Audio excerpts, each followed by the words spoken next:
ज्ञानी राजा विक्रम।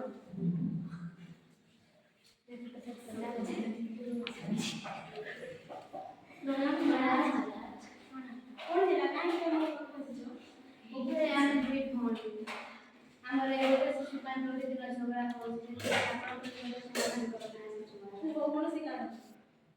ऐसे सुधी प्रकृत मोर मोहि ताकर नहीं महाराज एतला की मोर मुही ताकर ना नहीं महाराज दया करके ए बिना मते दे देंगे बस कीर्तदास प्रणाम महाराज मुंडा ठीक नहीं कैसे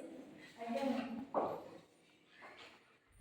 ओ चलो ए दिन में कभी तेरे छुट्टी कहा ए दुई को भीतर ऐसे छुट्टी कहाँ है ऐसे सुधी मोर मोहि तारो मा दया करके ऐसे छुट्टी दे दो मोर मुही ताकर ना रही जाओ कीर्तदास ए छुट्टी को दुई फाड़ कर दियो नहीं महाराज ओदा की टाइम पे मोदा लक्ष्मी दे दियो नहीं महाराज ऐसे छुट्टी को होते करम रहा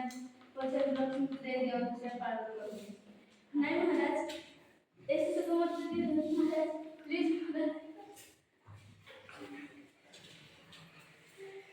कीर्तदास ए छुट्टी को सीता को दे दियो कारण सीता को छुट्टी रो प्रकृत मां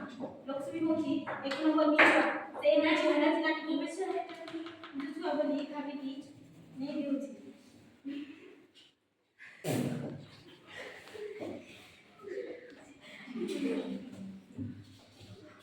छुट्टी को ले जाओ दुई भौणी मिली जतन ने लाभ से पालन करो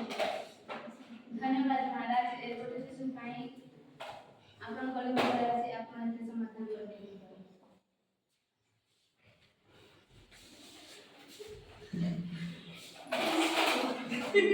नमस्कार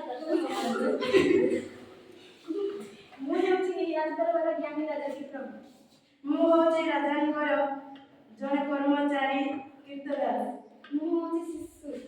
मो होची सीता शिशुटीर प्रकृत नाम मु होची लक्ष्मी सीतांकर